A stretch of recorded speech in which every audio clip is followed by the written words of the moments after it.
नमस्कार साथियों, आपकी समस्या मेरे समाधान में मैं उत्तर प्रदेश पुलिस में नियुक्त मैं सुमित कुमार भारद्वाज आप लोगों की डिमांड पर उत्तर प्रदेश पुलिस में 60,244 पद के लिए निकट भविष्य में होने वाली परीक्षा की रणनीति को लेकर आपके सामने हाजिर हूँ। साथियों, मैं वर्दी वाला उत्तर प्रदेश पुलिस परीक्षा की निशुल्क तैयारी कराऊंगा। आप लोगों का कोई पैसा बर्बाद करने की आवश्यकता नहीं है।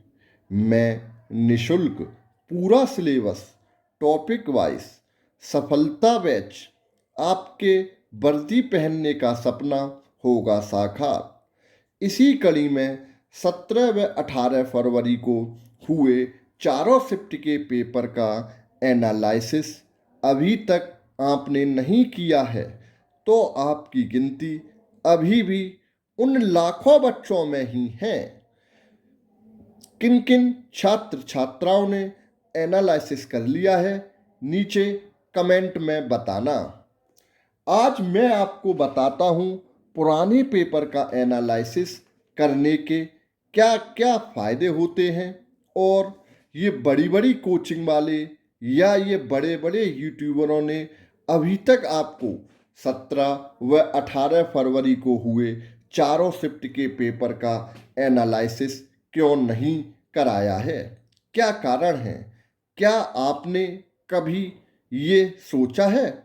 सबसे पहले आपको फ़ायदे बताता हूँ।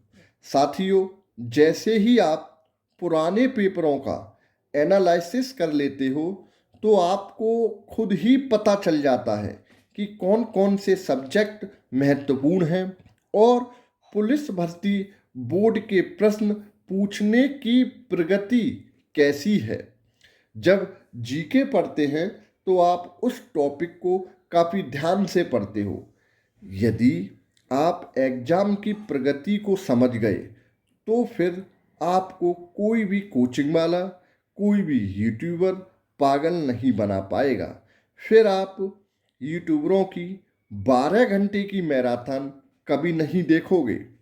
फिर आप खुद ही बता दोगे कि क्या इम्पोर्टेंट है, क्या नहीं, क्या हमको पढ़ना चाहिए और क्या नहीं। यही कारण है कि आपको ये यूट्यूबर या बड़ी कोचिंग वाले पुराने पेपर का एनालिसिस नहीं कराते। इसी क्रम में उत्तर प्रदेश पुलिस की तैयारी कर रहे मेरे भाई बहन के लिए सफलता बैच की शुरुआत मैं 17 व 18 फरवरी के चारों शिफ्ट के एनालिसिस से कर रहा हूँ। साथियों, आप सब लोग यूट्यूबर पर देख रहे होंगे कि अपने यूट्यूबरों ने कोर्स तो लॉन्च कर दिया है लेकिन अभी तक एनालिसिस नहीं कराया। मैं सफलता बैच का प्रारंभ एक एनालिसिस के साथ ही कर रहा हूँ।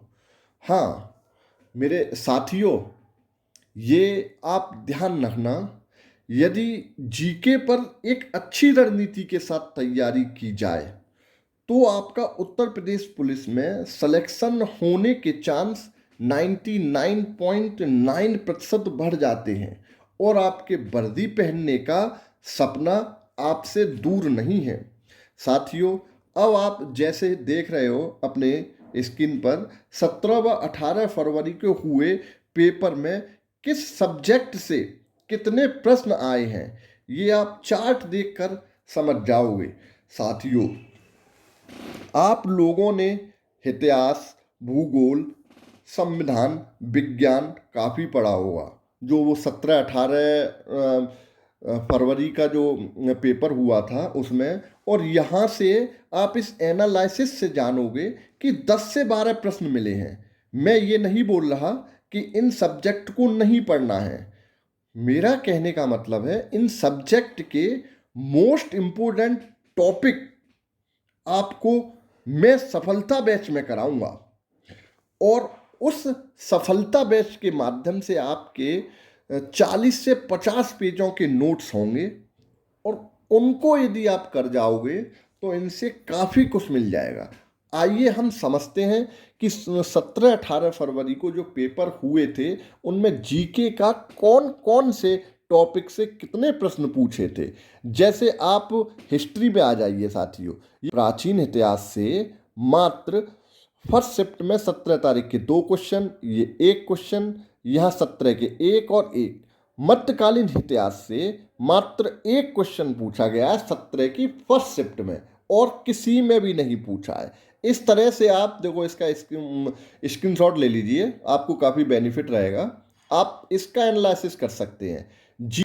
और साथियों, ये जो मैंने मिसलेशियन रखा है 5, 6, 10, 10, ये मिसलेशियन में मैंने दिवस भी मिसलेशियन में रख दिया है, उत्सव भी मिसलेशियन में रख दिया है, संस्थान वाले क्वेश्चन भी मिसलेशियन में रखा है, हेल्पलाइन, मानवाधिकार, फुल फॉर्म पूछी गई है, 1-2 हिंदी की बुक भी पूछी गई है, सर्वोच्च सैन्य पुरस्कार भी पूछा गया है। साथियों, जैसे हिंदी है, हिंदी में एक टॉपिक है कि पर्यायवाची। पर्यायवाची मैं देखता हूँ आम तौर पर बच्चों को समस्या आती है। क्या समस्या आती है ये समझने की कोशिश है, कोशिश करो आप लोग। एक तो बहुत होते हैं और दूसरे याद नहीं होते हैं। मैं आपको 30 पर्यायवाची शब्द दूंगा, पर्यायवाची वहीं से आएगा, जब हिंदी कराऊंगा तब आप देखना। साथियों, ये आप स्क्रीनशॉट लेके आप खुद ही एनालिसिस कर लो। और मेरी एक सलाह है आप लोगों को, मैं उत्तर प्रदेश पुलिस में मैं भी हूँ और एक मीडियम छात्र भी रहा हूँ। मुझे कोर्स से या किसी से कोई मतलब नहीं है, बस मैं आपसे ये कहूँगा कि ये इसको आप देखना है कि क्वेश्चन कहाँ से आया है। मैं तो ये कहूँगा कि आप पेपर लेके बैठना 17 व 18 फरवरी के चारों शिफ्ट के, उनसे जीके को देखना, किस किस से कैसा प्रश्न आए हैं, क्या क्या, चारों ऑप्शन को देखना। आपकी आधी समस्या यहीं से सॉर्ट आउट हो जाएगी। आपको लगता है कि मैं पेपर करा दूं लाके, तो वो भी करा दूंगा। आप मुझे नीचे कमेंट में आप मुझे कमेंट करिएगा। और किसी को पेपर नहीं मिलना है, क्योंकि मैं समझता हूँ यूपीपी के जो भी छात्र हैं उनके पास अनुभव की कमी होती है, आपको कहीं से नहीं मिलना है, तो मैं साइट से डाउनलोड करके आपको मेल कर दूंगा। मुझे नीचे कमेंट करके आप बता देना। साथियों, आज की वीडियो से आप ये समझ गए होंगे कि किस सब्जेक्ट से कितने प्रश्न आए हैं। आधा काम आज आपका हो चुका है। साथियों, यदि आप जीके में 28 से ऊपर क्वेश्चन सही करके आते हैं तो आप हजारों बच्चों में आपका नाम होगा। लाखों से एक साथ हजारों बच्चों में आप आ जाओगे। साथियों, मैं अब कल से आपके सामने मोस्ट इम्पोर्टेंट टॉपिक है उनको लेकर हाजिर होता हूं, और उनको आप एक A4 साइज का पेपर लेके बैठना है, और तुरंत मैं कोशिश करूंगा साथ ही साथ आपको याद करा दूं।